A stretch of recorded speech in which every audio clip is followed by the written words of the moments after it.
జాగ్రత్తగా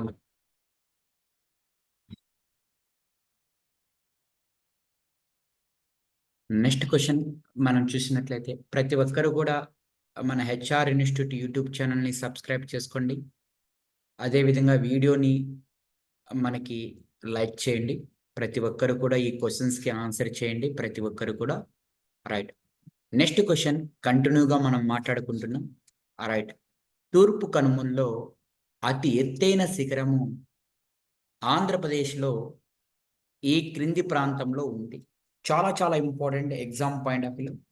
మీ అందరికీ తెలుసు తూర్పు కనుమల్లో ఎత్తైనది ఏమిటి అంటే, సో మనకు తెలిసిన అంశము ఏమిటి అంటే ఎగ్జామ్ ఓరియంటెడ్ చాలా చాలా ఇంపార్టెంట్ అండి. సో ఆ శిఖరం పేరు ఏం పేరయ్యా అంటే చాలా ఇంపార్టెంట్. ఆ శిఖరం పేరు మీ అందరికీ తెలిసినదే జిందాగడ్డ. ఈ జిందాగడ్డ అనేది ఏ యొక్క జిల్లాలో ఉంది ఆంధ్రప్రదేశ్‌లో అని క్వెషన్ అడుగుతున్నారండి. విజయనగరమా, శ్రీకాకుళమా, విశాఖపట్నమా, ప్రకాశం జిల్లానా? ఆల్రెడీ చెప్పుకున్నామండి. రైట్. సో ఆన్సర్ చేయాలి. ఫాస్ట్‌గా ఆన్సర్ చేస్తే మనందరికీ కూడా అర్థం కావడానికి ఆస్కారం ఉంటుందండి. ఏమని చెప్పాము అంటే, సో ఆన్సర్ చేయాలి. ప్రతి ఒక్కరు లైవ్‌లో ఉన్న ప్రతి ఒక్కరు కూడా సో మనకి ఆన్సర్ చేస్తే సో ఈజీగా అయిపోతుంది. రైట్. దీనికి ఆప్షన్ ఏమవుతుంది అంటే విశాఖపట్నం జిల్లా అని చెప్తున్నాం. రైట్. చాలా చాలా ఇంపార్టెంట్. సో తూర్పు కనుమల్లో అత్యంత ఎత్తైన శిఖరం అనేది జిందాగడ్డ. ఆ జిందాగడ్డ అనేది ఎక్కడ ఉందయ్యా అంటే విశాఖపట్నంలో, ఆంధ్రప్రదేశ్‌లోనే విశాఖపట్నంలో మనకి ఉంది అని చెప్పేసి జిందాగడ్డగా మనమందరం కూడా పిలవడం జరుగుతూ ఉంటుందండి. ఎగ్జామ్ ఓరియంటెడ్ చాలా చాలా జాగ్రత్తగా ఈ అంశాన్ని ప్రతి ఒక్కరు కూడా గమనించుకోగలగాలి. క్లియర్. నెక్స్ట్ క్వెషన్‌కి మనం వెళ్ళిపోదాం. సో 22nd క్వెషన్ అనేది ఈరోజు మనం చూడబోతున్నాం. ఏ దాంట్లో భాగంగా అంటే సో మీ అందరికీ తెలుసు. ఎందులో భాగంగా అంటే సో భారతదేశ నైసర్గిక స్వరూపం మరియు శీతోష్ణ స్థితి అనే అంశాలను చూసుకుంటున్నాం. ప్రీవియస్ క్వెషన్స్ అన్నీ కూడా జాగ్రత్తగా గమనించుకోండి. రైట్. చాలా ఇంపార్టెంట్. ఇక్కడ ఈ చాప్టర్‌కి రిలేటెడ్ కాకున్నప్పటికీ కూడా క్వెషన్ అడిగాడు. మనం ఆన్సర్ ఏదైనప్పటికీ కూడా చేయగలగాలి. పశ్చిమ దిశకు ప్రవహించే పశ్చిమ కనుమల నదులు డెల్టాలు ఏర్పరచవు. కారణం ఏమిటి అని క్వెషన్ అడుగుతున్నాడు. చాలా చాలా ఇంపార్టెంట్. అంటే ఇండియా ఈ విధంగా అనుకున్నట్లయితే మనం ఇండియాని తీసుకున్నట్లయితే ఈ పశ్చిమ వైపుకు వచ్చే అరేబియా సముద్రంలో కలిసే నదులు డెల్టాలు ఏర్పరచవు. ఎందుకు ఏర్పరచవు అనే క్వెషన్ అడుగుతున్నారు. నదిలో నీటి వేగం తక్కువగా ఉండటం, పశ్చిమ కనుమల్లో విస్తృతంగా పచ్చదనం ఉండడం, నిటారైన ప్రవణతను కలిగి ఉండడం, పోత పదార్థాలనేటివి లేకపోవడం, వెరీ వెరీ ఇంపార్టెంట్ గుర్తుపెట్టుకోవాలి. ఏమిటి అంటే రిఫ్ట్ వ్యాలీ ద్వారా ప్రయాణించడము. రిఫ్ట్ అంటే నిటారుగా అంటే ఇలా పడడం నీళ్ళు. ఇలా పడినప్పుడు ఏమవుతుంది? ఫోర్స్‌గా వెళ్ళిపోతాయి. సో, ఈ విధంగా ఇలా దారి ఉండడం వలన ఫోర్స్‌గా వెళ్ళిపోయినప్పుడు మనకు డెల్టాలనేటివి ఏర్పాటు చేయవు అని చెప్పేసి మాట్లాడుకుంటున్నాం. అంటే వెరీ వెరీ ఇంపార్టెంట్. పశ్చిమకు దిశకు ప్రవహించే పశ్చిమ కనుమల్లో ఉండే నదులు ఎందుకు మనకు డెల్టాలు ఏర్పాటు చేయవు? సో, క్వెషన్ ఏంది అంటే భారతదేశంలో పశ్చిమ దిశకు వచ్చే నదులు ఎందుకు డెల్టాలు ఏర్పాటు చేయవు అంటే నిటారైన ప్రవణత ఉండడము. నిటారుగా చాలా చాలా ఇంపార్టెంట్ అండి. నిటారైన ప్రవర్తనని కలిగి ఉండడం వలన సో, ఈ యొక్క నదులనేటివి మనకి డెల్టాలు ఏర్పాటు చేయవు అని చెప్పేసి మనమందరం కూడా చెప్పుకోవడం జరుగుతుంది. రైట్. మీ అందరికీ తెలుసు భారతదేశంలో అత్యంత పురాతనమైన జాగ్రత్తగా చూడండి. భారతదేశంలో అత్యంత పురాతనమైన శిలా వ్యవస్థ ఏమిటి అని క్వెషన్ అడుగుతున్నాం. భారతదేశంలో అత్యంత పురాతనమైన శిలా వ్యవస్థ ఏమిటి? హిమాలయాల, ఆరావళిన, ఇండో గంగా ప్రాంతమా, శివాలిక. మీ అందరికీ తెలుసాలి. సో చాలా జాగ్రత్తగా సో భారతదేశంలో అత్యంత పురాతనమైన ప్రాంతం ఏమిటి అంటే మీ అందరికీ తెలుసండి. సో ఏమిటి? ఉత్తర మైదానము అనేది ఏంది అసలు? ఇండో గంగా ప్రాంతం. అతి పురాతనమైన శిలా వ్యవస్థ కలిగిందంటే శిలలు, అవక్షేప శిలలు. కాబట్టి ఆరావళి పర్వతాలుగా మనం చెప్పడం జరుగుతుంది. వాడు అడిగిన క్వెషన్ ఏందంటే భారత భూభాగంలో అత్యంత పురాతనమైన ప్రాంతం ఏమిటి అంటే అప్పుడు ఇండో గంగా ప్రాంతము లేదా ఉత్తర మైదానము ఇది కావుతుంది. నవీనమైతే శిలా అని. ఈడేమంటున్నాడు? శిలా వ్యవస్థ కలిగిన చాలా చాలా ఇంపార్టెంట్ ఈ అంశాన్ని గుర్తుపెట్టుకోనండి. భారతదేశంలో అత్యంత పురాతనమైన అతి పెద్దది ఏమిటి అంటే ఇండో గంగా లేదా ఉత్తర మైదానం అని ఆన్సర్ చేస్తారు, రైటే. నవీనమైనది అంటే హిమాలయాలను చేస్తుంది. కానీ ఇక్కడ ఏమంటున్నారు? భారతదేశంలో అత్యంత పురాతనమైన శిలా వ్యవస్థ కలిగినది ఏమిటి అంటే ఆరావళి పర్వతాలుగా మనం చెప్పడం జరుగుతుంది. ఇది గుర్తుపెట్టుకోవాలి. ఇది ఎగ్జామ్ ఓరియంటెడ్ నందు చాలా చాలా ఇంపార్టెంట్‌గా మనం పరిగణించుకోవడం జరుగుతుంది. రైట్, క్లియర్‌గా? డన్. నెక్స్ట్ క్వెషన్ మనం గాని చూసుకున్నట్లయితే ఎగ్జామ్ ఓరియంటెడ్ నందు గోదావరి నదీ పరివాహక ప్రాంతంలో అత్యంత ఎత్తైన పర్వత శిఖరం ఏంది? చూడండి. గోదావరి నది పోతున్నప్పుడు ఆ ప్రాంతంలో అత్యంత ఎత్తైన శిఖరం ఏమిటి? ఎటువంటి క్వెషన్‌లు అడుగుతున్నాడో చూడండి ఎగ్జామ్ పాయింట్ ఆఫ్ వ్యూ. క్లియర్‌గా. సో, ఎగ్జామ్ పాయింట్ ఆఫ్ వ్యూలో మిమ్మల్ని అడిగేటప్పుడు మీరు జాగ్రత్తగా గమనించుకోగలగాలి ఇవన్నీ కూడా. తూర్పు కనుమల్లో మనకి ఎత్తైనదేమిటి? చెప్పాలి మీరే. రైట్, చెప్పాలి. ఫాస్ట్‌గా చెప్పాలి. తూర్పు కనుమల్లో ఎత్తైనది ఏమిటి? రైట్. తూర్పు కనుమల్లో ఎత్తైన శిఖరం ఏమిటి అండి? తూర్పు కనుమల్లో ఎత్తైనది జిందాగఢ్డనా? రైట్. సో, జిందాగఢ్డనే తూర్పు కనుమల్లో ఎత్తైనది. ఇదే తూర్పు కనుమల్లో ఇంతకుముందు మనం చూసాం పైన క్వెషన్‌లో అర్మకొండ, గాలికొండ అని చెప్పేసి కొన్ని కొండ అనే కొన్ని శిఖరాలు చూసాం. ఇప్పుడు ఈ గోదావరి నది పోయే ప్రాంతంలో అత్యంత ఎత్తైన శిఖరం ఏది అని క్వెషన్ అడిగితే డియోమల్లినా, మహేంద్రగిరినా, అర్మకొండనా, కొండపల్లినా అంటే అర్మకొండ అని చెప్పేసి మాట్లాడుకుంటున్నాం. Most important exam point of వ్యూలో. ఇప్పుడు అర్థమైపోయింది మీకు. ఎగ్జామ్‌లో అడిగేటప్పుడు తూర్పు కనుమల్లో అత్యంత ఎత్తైన శిఖరం ఏమిటి అంటే మీరందరూ ఆన్సర్ చేస్తారు జిందాగఢ్. గోదావరి పోయే ప్రాంతంలో అత్యంత ఎత్తైన శిఖరం ఏంది అంటే అర్మకొండ అని ఆన్సర్ చేయగలగాలి. Very, very, very, very important exam point of view. మీరందరూ కూడా చాలా జాగ్రత్తగా మనమందరం కూడా గమనించగలగాలి. యెస్. 25థ్ క్వెషన్ మనం మాట్లాడుకుంటున్నాం. 25థ్ అనేది మనం మాట్లాడుకుంటున్నాం. So, west India coastal current. Current అనకూడదు గానీ, మనం వెస్ట్ ఇండియా కోస్టల్ యొక్క ఈ యొక్క మనకి విద్యుత్ అనకూడదు అసలు. పశ్చిమ భారతదేశపు తీర ప్రవాహము అనాలి. ఏ నెలలో ఉత్తరం వైపుకు పోతుంది? ఇప్పుడు చూడాలి. ఇది మన పశ్చిమ భారతదేశం అండి. ఇది పశ్చిమ భారతదేశం. ఇదంతా కూడా పశ్చిమ భారతదేశం. ఇక్కడుండే ఇవి ఇట్లా ఎప్పుడు పోతాయని క్వెషన్ అడుగుతున్నాడు. ఆ ఉత్తరం వైపే కదా ఇది. ఇట్లా ఎట్లా ఈ యొక్క మనకి అని ఎగ్జామ్‌లో అడుగుతున్నాడు. ఏ నెలలో వెళ్తాయి? మీరందరూ కూడా గుర్తుపెట్టుకోండాలి. ఎప్పుడు వెళ్తాయి ఏ యొక్క నెలల్లో వెళ్తాయి అంటే, ఈ పశ్చిమ భారతదేశపు ఈ యొక్క తీరానికి సంబంధించిన ప్రవాహాలు ఎప్పుడు మనకి ఉత్తరం వైపుకు వెళ్తాయి, నార్త్ సైడ్‌కి వెళ్తాయి అని మనం అనుకున్నట్లయితే, సో, ఏప్రిల్, సెప్టెంబరా? ఏప్రిల్, జులైనా? మే, ఆగస్టునా? నవంబర్, ఫిబ్రవరినా? అంటే నవంబర్ మరియు ఫిబ్రవరి యొక్క నెలలో వెళ్తాయి అని చెప్పేసి మాట్లాడుకుంటున్నాం. నవంబర్ మరియు ఫిబ్రవరి మంత్‌లో ఇవి అనేటియి మనకి వెళ్ళడం జరుగుతూ ఉంటుంది. Very, very important. పశ్చిమ భారతదేశంలో ఉండే ఈ యొక్క మనకి పశ్చిమ భారతదేశపు తీర ప్రవాహాలు ఎప్పుడు మన నార్త్ ఇండియా సైడ్ వెళ్తాయి, ఉత్తరం వైపుకు వెళ్తాయి అని క్వెషన్ అడిగితే, నవంబర్ మరియు ఫిబ్రవరి మంతుల్లో ఆ మధ్య గ్యాప్‌లో వెళ్ళడం జరుగుతుందని చెప్పేసి మీ అందరికీ కూడా తెలియపరచుకోవడం జరుగుతూ ఉంటుందండి. ఎగ్జామ్ ఓరియెంటెడ్ నందు చాలా చాలా ఇంపార్టెంట్‌గా మనం పరిగణిస్తున్నాం. ప్రతి ఒక్కరు కూడా ఈ యొక్క మన హెచ్ఆర్ ఇన్‌స్టిట్యూట్ యొక్క అంశాన్ని మీరందరూ కూడా సబ్స్క్రైబ్ చేసుకోండి. అదే విధంగా లైవ్‌లో ఉన్న ప్రతి ఒక్కరు కూడా పార్టిసిపేట్ చేయండి. మంచి రిజల్ట్ ఉంటుంది. ఎగ్జామ్ ఓరియెంటెడ్ నందు ఇటువంటి ప్రీవియస్ క్వెషన్‌లను మీరు చేయడం వలన రైట్. క్లియర్‌గా మనం గమనిస్తున్నాం.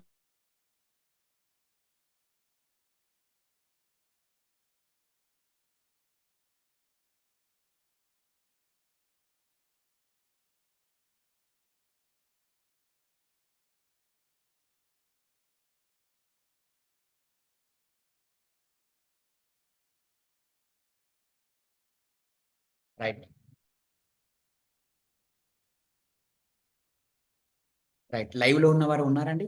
లైవ్‌లో. లైవ్‌లో ఉన్న ప్రతి ఒక్కరు ఉన్నారా? రైట్. రైట్. నెక్స్ట్ చూడండి. భారతదేశంలో అత్యంత ప్రాచీనమైన ఓల్డెస్ట్ గుర్తుపెట్టుకోవాలి. ఇప్పుడే చెప్పుకున్నాం. మరి ఆన్సర్ చేయాలి మీరు 26వ క్వెషన్‌కి. మరొకసారి లైవ్‌లో ఉన్న ప్రతి ఒక్కరికి కూడా చెప్పడం జరిగింది.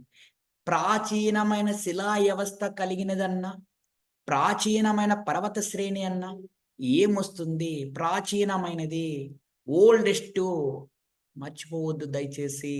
ఓల్డెస్టు, నవీనమైన లేదా ముడత అంటే అది వేరుగా మారిపోతుంది. యెస్. ప్రాచీనమైనది. భారతదేశంలో ప్రాచీనమైన పర్వత శ్రేణి లేదా భారతదేశంలో ప్రాచీనమైన శిలా వ్యవస్థ ఏమిటి అని క్వెషన్ అడిగితే హిమాలయాల, ఆరావళిన, సాత్పురాన, నీలగిరిన అని క్వెషన్ అడిగితే మీరందరూ కూడా ఆన్సర్ చేయగలగాలి. ఏమని ఆన్సర్ చేయగలగాలి అంటే ఆరావళి. అదే భారతదేశంలో నవీనమైన పర్వత శ్రేణి ఏమిటి అంటే భారతదేశంలోనే కాదు, ప్రపంచంలోనే అత్యంత నవీనమైనది ఏమిటి అంటే హిమాలయాలు అని ఆన్సర్ చేయగలగాలి. చాలా క్లారిటీగా భారతదేశంలో అత్యంత పురాతనమైన శిలా వ్యవస్థ ఏమిటి? చెప్పాలి. భారతదేశంలో అత్యంత పురాతనమైన శిలా వ్యవస్థ ఏమిటి? భారతదేశంలో అత్యంత పురాతనమైన శిలా వ్యవస్థ కలిగినది ఏమిటి అని క్వెషన్ అడిగితే ఆన్సర్ చేయాలి మీరందరూ కూడా. రైట్. సో, ఆరావళి పెట్టాలి. భారతదేశంలో ఈ యొక్క మనకి భారతదేశంలో భారత యొక్క భూభాగంలో ప్రాచీన ప్రాంతం ఏమిటి అంటే? ప్రాచీన ప్రాంతం ఏమిటి అంటే? ప్రాచీన ప్రాంతం ఏమిటి అంటే ఏం చెప్పాలి? ఆన్సర్ చేయాలి ప్రతి ఒక్కరు లైవ్‌లో ఉన్న ప్రతి ఒక్కరు కూడా. సో, ఆన్సర్ చేయాలి. ప్రాచీన ప్రాంతం అంటే ఏమిటి? సో, కాబట్టి మీరందరూ కూడా గమనించుకోగలగండి. భారతదేశంలో ప్రాచీన ప్రాంతము అంటే సో, మీరందరూ ఉత్తర మైదానము లేదా సో, మనమందరం కూడా జాగ్రత్తగా గమనించుకొని ముందుకు తీసుకొని వెళ్తున్నాం. సో, శిలా వ్యవస్థ ఏమిటి అంటే ఆరావళి ప్రాచీనమైనది. ప్రాచీన పర్వత శ్రేణి కూడా ఆరావళే. నవీన వస్తే ఖచ్చితంగా హిమాలయాలు ఆన్సర్ పెట్టవలసిందిగా ప్రతి ఒక్కరు కూడా కోరుకోవడం జరుగుతుంది. రైట్. క్లియర్‌గా నెక్స్ట్ వన్ జాగ్రత్తగా భారతదేశంలో క్రియాశీలమైన అగ్నిపర్వతం పేరు మీరందరూ కూడా గుర్తుపెట్టుకోవాలి. సో, ఎగ్జామ్ పాయింట్ ఆఫ్ వ్యూలో ఎన్నో సార్లు రిపీటెడ్ అవుతుంది క్వెషన్ బాగా గుర్తుపెట్టుకోవాలి. కార్ నికోబారా, నాన్ కౌరి ద్వీపమా, భారన్ ద్వీపమా, మాయా బంగార్ ద్వీపమా అని చెప్పేసి మాట్లాడుతున్నాం. Very very important. భారన్ ద్వీపము. ఇండియాలో ఉండే రెండే 2 అగ్నిపర్వతాలు. ఒకటి బారెన్, 2 నార్కోండం. బారెన్ అనేది ఏ అండమాన్‌లో ఉంటుందండి? బారెన్ అనేది ఏ అండమాన్‌లో ఉంటుందో చెప్పాలి. బారెన్ ఎక్కడ ఉంటుందండి? మిడిల్ అండమాన్‌లో ఉంటుంది. నార్కోండం ఎక్కడ ఉంటుందండి? నార్కోండం అనేది ఎక్కడ ఉంటుందండి? సో, నార్కోండం అనేది ఎక్కడ ఉంటుందండి? రైట్. నార్కోండం ఎక్కడ ఉంటదండి? నార్త్ అండమాన్‌లో ఉంటుంది. నార్త్ అండమాన్‌లో మనకి నార్కోండం అనేది ఉండడం జరుగుతూ ఉంటుంది. సో, వెరీ వెరీ ఇంపార్టెంట్ అయిన అంశాలన్నీ కూడా మీరు తెలుసుకుంటున్నారు. రైట్. క్లియర్‌గా డన్. చాలా జాగ్రత్తగా గమనించుకోగలగండి. నెక్స్ట్ వన్ చాలా చాలా ఇంపార్టెంట్ అండి. వెరీ వెరీ ఇంపార్టెంట్ గుర్తుపెట్టుకోండి క్వెషన్. సో, మయన్మార్‌తో భారత తూర్పు సరిహద్దులో ఉండే పర్వతాలను ఏమని పిలుస్తారు? చాలా చాలా ఇంపార్టెంట్. ఇది మన భారతదేశం అండి. ఇది భారతదేశం. ఈ భారతదేశం ఇది తూర్పు ప్రాంతం. ఈ తూర్పు ప్రాంతంలో ఉండే ఈ మయన్మార్‌తో ఉండే ఈ పర్వతాలను ఏమని పిలుస్తారు అని క్వెషన్ అడుగుతున్నాడు. క్లియర్‌గా very very important. So, right. Excellent అండి. సో, ఆన్సర్ చేయగలగాలి ప్రతి ఒక్కరు కూడా. శివాలిక, పాట్కాయ, వింధ్యాన, సాత్పురాన అంటే చాలా చాలా జాగ్రత్తగా గుర్తుపెట్టుకోండాలి. పాట్కాయ్ కొండలు, పాట్కాయ్ పర్వతాలుగా పిలుస్తారు. మీ అందరికి చెప్పాలి ఇప్పుడే. మయన్మార్‌ని, ఇండియాని వేరు చేస్తున్న ఒక శ్రేణి ఉంటుంది. ఆ శ్రేణి చెప్పగలరా? మయన్మార్‌ని, ఇండియాని ఏర్పాటు చేస్తున్న ఛానెల్ కాదండి. Channel okay. ఛానెల్ ఏమిటి అంటే కోకో ఛానెల్. మయన్మార్‌ని, ఇండియాని వేరు చేస్తున్న ఛానెల్ పేరు ఏం పేరంటే కోకో ఛానెల్. ఒక సో, మనకి శ్రేణి ఉంటుంది. చెప్పగలరా? సో, మయన్మార్‌కి, ఇండియాకి మధ్య వేరు చేస్తున్న ఒక శ్రేణి పేరు. సో, ఫాస్ట్‌గా లైవ్‌లో ఉన్న ప్రతి ఒక్కరు కూడా పార్టిసిపేట్ చేయవలసిందిగా ప్రతి ఒక్కరిని కోరడం జరుగుతుంది. మయన్మార్‌కి, ఇండియాకి మధ్య ఉన్న ఒక శ్రేణి పేరు ఏం పేరంటే అర్కన్ యోమ శ్రేణి అని చెప్పేసి మాట్లాడుతున్నాం. అర్కన్, అర్కన్ యోమ అనే శ్రేణి ఈ 2 దేశాలకు మధ్య ఉంటుందని చెప్తున్నాం. చాలా చాలా ఇంపార్టెంట్ ఎగ్జామ్ పాయింట్ ఆఫ్ వ్యూలో. రైట్. క్లియర్‌గా 29వ క్వెషన్ మనం మాట్లాడుకుంటున్నాం. చాలా జాగ్రత్తగా గుర్తుపెట్టుకోండాలి. మీ అందరికీ తెలుసు. భారతదేశం వాతావరణ మండలి పథకమైన కొఫిన్ ప్రకారము ఈ అనేది ఏది సూచిస్తుంది? మీ అందరికీ తెలుసు. ఆయన ఎన్ని మండలాలుగా డివైడ్ చేశాడు? చెప్పాలి ఆన్సర్. కొఫిన్ ప్రకారము ఎన్ని వాతావరణ మండలాలుగా చెప్పారు. మన మెటీరియల్‌లో క్లారిటీగా ఇచ్చాం శీతోష్ణ స్థితిలో. కొఫిన్ అనే వ్యక్తి మరియు టార్నెట్ అనే వ్యక్తి సో ఎన్ని మండలాలుగా డివైడ్ చేశాడు చెప్పాలి ప్రతి ఒక్కరు కూడా రైట్ 6 ఎక్సలెంట్ అండి 6 మండలాలుగా డివైడ్ చేశారు అందులో ఈ అనేది ఏం చూపిస్తుంది అంటారు ఏ బి సో గుర్తుపెట్టుకోవాలి సి1 సి2 డి ఈ అనే ఇట్లా 6గా డివైడ్ చేశాం అందులో మీ అందరికీ తెలుసు సో ఈ యొక్క ఈ అనేది ఏ దాన్ని సూచిస్తుందని క్వశ్చన్ అడుగుతున్నాడు. చాలా ఇంపార్టెంట్ అండి. ఎగ్జామ్ పాయింట్ ఆఫ్ లో చాలా ఇంపార్టెంట్. ఏమిటి అంటే ధ్రువ రకాన్ని సూచిస్తుంది. ధ్రువ రకము, ధ్రువ ప్రాంతం అనే దాని గురించి మనకు సూచించడం జరుగుతుంది. ధ్రువ ప్రాంతం గురించి సూచించడం జరుగుతుంది. ఎగ్జామ్ పాయింట్ ఆఫ్ లో చాలా ఇంపార్టెంట్‌గా మనమందరం కూడా పరిగణించుకోవడం జరుగుతూ ఉంటుంది. Very important. గుర్తుపెట్టుకోవాలి. దాన్ని ఖచ్చితంగా నేర్చుకోగలగాలి. రైట్ క్లియర్‌గా నెక్స్ట్ వన్ జాగ్రత్తగా గమనించుకుందాం. Right clear. మన మెటీరియల్‌లో ఖచ్చితంగా ఉందండి. రైట్. భారతదేశపు బంగాళాఖాతంలో ద్వీప సమూహంలో ఎన్ని ద్వీపాలున్నాయి? ఎన్ని ద్వీపాలున్నాయి? భారతదేశపు బంగాళాఖాతం యొక్క ద్వీప సమూహంలో ఎన్ని ద్వీపాలు ఉన్నాయి? చెప్పాలి. చెప్పగలరు. మీరందరూ కూడా చెప్పగలరు. సో, అంశం అనేది చాలా ఇంపార్టెంట్. భారతదేశపు బంగాళాఖాతంలో ఎన్ని ద్వీపాలు ఉన్నాయి అంటే 572, 456, 680, 234 అంటే 572 అని చెప్పేసి మాట్లాడుకుంటున్నాం. క్లియర్? చాలా జాగ్రత్తగా గమనించుకొని ఈ అంశాన్ని ప్రతి ఒక్కరు భారతదేశపు దగ్గర ఉన్న బంగాళాఖాతం యొక్క ద్వీప సమూహంలో ఎన్ని ద్వీపాలు లేదా దీవులు ఉన్నాయి అంటే 572గా మనం చెప్పడం జరుగుతూ ఉంటుంది. క్లియర్. నెక్స్ట్ వన్ జాగ్రత్తగా గమనించండి. నెక్స్ట్ క్వశ్చన్ జాగ్రత్తగా. ఈ క్రింది ప్రకటనలను ఏది సత్యము అని క్వశ్చన్ అడుగుతున్నాడు. 31 క్వశ్చన్ ఆన్ ది స్క్రీన్. మీరందరూ కూడా గమనించగలగండి. సో 31 క్వశ్చన్ ప్రకటనలు చదవాలి. ఆ ప్రకటనను చదివి ఏది సత్యము అంటానే మీరందరూ కూడా గుర్తుపెట్టుకోవాలి. అది పాజిటివ్ సంబంధించిన సెంటెన్స్ కాబట్టి పాజిటివ్ ఆన్సర్లు ఉంటాయి అని చెప్పాలి. రైట్. జాగ్రత్తగా గమనించండి.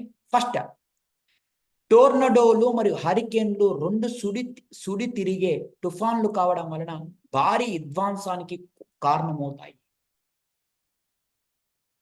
అంటే టోర్నడోలు ఎక్కడొస్తాయని చెప్పినాం? మనము లాస్ట్ క్లాస్‌లో చెప్పినాం. ఎక్కడొస్తాయని చెప్పినాం? టోర్నడోలు అనేటివి ఎక్కడొస్తాయని చెప్పినాం? టోర్నడోలు అనేటివి ఎక్కడొస్తాయని చెప్పినామండి. రైట్. లైవ్‌లో ఉన్న ప్రతి ఒక్కరు కూడా చెప్పగలగాలి. టోర్నడోలు అనేటివి ఎక్కడొస్తాయి? క్లియర్? గుర్తుపెట్టుకోవాలి. ఎక్కడొస్తాయి టోర్నడోలు అనేటివి? టోర్నడోలు అనే తుఫాన్లు ఎక్కడొస్తాయండి? సో లైవ్‌లో ఉన్నారా? టోర్నడోలు అనేటివి ఎక్కడొస్తాయి? లైవ్‌లో ఉన్నారా? రైట్. ప్రతి ఒక్కరు కూడా. టోర్నడోలు అనేవాళ్ళు ఆప్షన్ మనకి చెప్పాలండి. టోర్నడోలు అనేటివి రైట్ క్లియర్‌గా. సో గుర్తుపెట్టుకోవాలి. సో టోర్నడోలు అనేటివి అమెరికాలో వస్తాయి.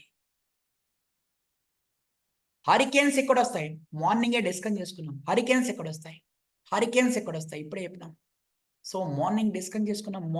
గత క్వెషన్ పేపర్‌లో హరికేన్స్ ఎక్కడొస్తాయి? రైట్. జాగ్రత్తగా గమనించండి. కరేబియన్ దీవుల్లో వస్తాయి. ఎక్కడొస్తాయి? సో కరేబియన్ దీవులు అవి సముద్రంలోనే ఉంటాయి. రైట్. మీరందరూ ఈ యొక్క టోర్నడోలు మరియు ఈ టోర్నడోలు, హరికేన్లు 2 సిడుగాలి వల్ల తిరిగి ఎక్కువ భారీ విధ్వంసానికి గురవుతాయి అంటే రైటేనమ్మా. యెస్. ఎందుకంటే మనకి ఇది పాజిటివ్ ఎక్కువగా ధ్వంసం చేస్తాయి. టోర్నడోలు భూమి మీద ఏర్పడతాయి. హరికేన్లు నీటి మీద ఏర్పడతాయి. రైట్.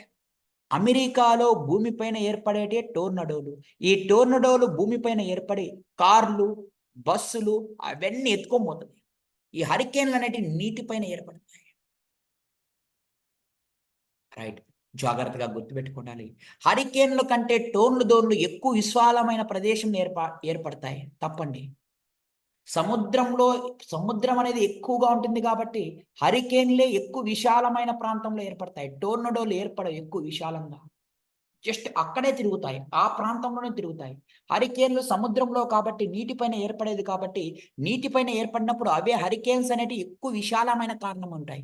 కాబట్టి ఏ 2 స్టేట్మెంట్‌లు రైట్ అంటే 1 అండ్ 2 అనేది రైట్ గుర్తుపెట్టుకోండి. వెరీ వెరీ ఇంపార్టెంట్ మీ అందరికీ తెలుసు. టోర్నడోలు అనేటివి ఎక్కడొస్తాయి అంటే అమెరికా ప్రాంతంలో వస్తాయి. హరికేన్స్ ఎక్కడొస్తాయంటే కరేబియన్ సముద్రంలో వస్తాయి. సో, టోర్నడోలు అనేటివి భూమిపైన ఏర్పడతాయి. ఈ వాహనాలు ఇవన్నీ ఎత్తుకొని పోవడం జరుగుతుంది. హరికేన్‌లు అనేటివి మనకి ఎక్కడ ఏర్పడతాయంటే నీటి మీదన ఏర్పడతాయి. నీటిపైన ఏర్పడేదానికి విశాలం ఎక్కువగా ఉంటుంది. భూమిపైన ఏర్పడేదానికి కాదు. రైట్? క్లియర్‌గా సో, నెక్స్ట్ మనం అంశాన్ని రైట్ క్లియర్‌గా డన్.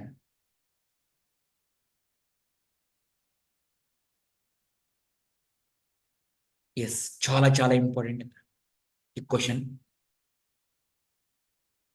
చూడండి.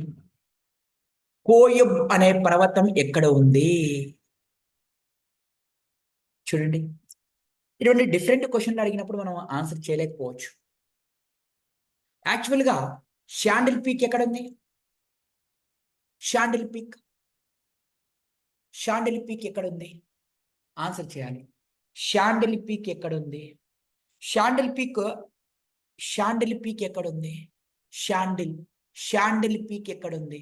నార్త్ అండమాన్ కదా! మనకుండేది షాండిల్ పీక్. ఓకే. గుర్తుపెట్టుకోవాలి. మనం ఏం చెప్పుకున్నాం? నసా అని గుర్తుపెట్టుకోవాలని చెప్పిన. నసా అంటే నార్కోండమ్ అనేది మనకి నార్త్ అండమాన్‌లో ఉంటుంది. షాండిల్ పీక్ గూడా మనకి ఎక్కడుంటుందంటే నార్త్ అండమాన్‌లోనే ఉంటుంది. కాబట్టి కోయబ్ పర్వతం కూడా మనం ఎప్పుడు గూడా కొత్తగా వింటున్నాము. ఇది కూడా మనకి అండమాన్ నికోబార్ దీవుల్లోనే ఉంది. ఇది గుర్తుపెట్టుకోనండి. Very very important exam point ఆఫ్‌లో కోయబ్ పర్వతం కూడా అండమాన్ నికోబార్ దీవుల్లో ఉంది. కొత్త అంశం అనేది మనం నేర్చుకున్నాం. అండమాన్ నికోబార్ దీవులకు సంబంధించి రైట్. నెక్స్ట్ భారతీయ ఉపఖండం దాని వైవిధ్యత ఫిజియోగ్రఫిక్ లక్షణాల ఆధారంగా ఫిజియోగ్రఫిక్ అనేది ఎన్ని మనకి రకాలుగా వర్గీకరించారు చెప్పాలి. మీ అందరికీ చెప్పాను. ఫిజియోగ్రఫీగా ఎన్ని రకాలుగా డివైడ్ చేశారు? రైట్ క్లియర్‌గా రైట్. ఫిజియోగ్రఫీగా ఎన్ని రకాలుగా డివైడ్ చేశారు? రైట్. చాలా జాగ్రత్తగా గమనించండి. ఫిజియోగ్రఫిక్ అనేది ఎన్ని రకాలుగా డివైడ్ చేశారు? చెప్పానండి మీ అందరికీ కూడా. ఏమని చెప్పాము? 6 రకాలుగా డివైడ్ చేశారు అని. ఒకటేమిటి? సో, మీ అందరికి తెలుసు. తీర మైదానాలు. 2 ఏమిటి? గంగా, సింధు మైదానం. 3 ఏమిటి? దీపకల్పము. 4 ఏమిటి? హిమాలయాలు. 5 ఏమిటి? తారు ఎడారి. సో, 6 ఏమిటి? ఈ కనుమలకు సంబంధించినది. మీ దీవులకు సంబంధించినది 6 చెప్పలేదా? ఖచ్చితంగా సెకండ్ చాప్టర్‌లో చెప్పామండి. ఫిజియోగ్రఫిక్ అంటే భారత భూభాగాన్ని ఫస్ట్ నుంచి కూడా మనం చెప్పుకుంటున్నాం సెకండ్ యూనిట్‌లో. మనమందరం కూడా జాగ్రత్తగా గమనించుకోవాలి. 6, 4 కాదు 6 అనేది చాలా చాలా ఇంపార్టెంట్ ఎగ్జామ్ ఓరియెంటెడ్‌లో. అవి ఏమేమిటో కూడా చెప్పాను. ఒకటి గంగా సింధు మైదానం, 2 దీపకల్ప పీఠభూమి, 3 వచ్చేసి హిమాలయాలు, 4 వచ్చేసి మనకు తీర మైదానాలు, 5 వచ్చేసి తారు ఎడారి, 6 వచ్చేసి దీవులు అని చెప్పేసి మాట్లాడుకుంటున్నాం. క్లియర్? చాలా జాగ్రత్తగా గమనించుకోగలగాలి. సున్నపురాయి బొర్రా గుహలు, బొర్రా గుహలు అనేటివి ఎక్కడ ఉన్నాయి? చాలా చాలా ఇంపార్టెంట్. 34వ క్వెషన్ మీ అందరికి కూడా గుర్తుపెట్టుకోవాలి. బొర్రా గుహలు ఎక్కడున్నాయి? బొర్రా, బొర్రా కేవ్స్.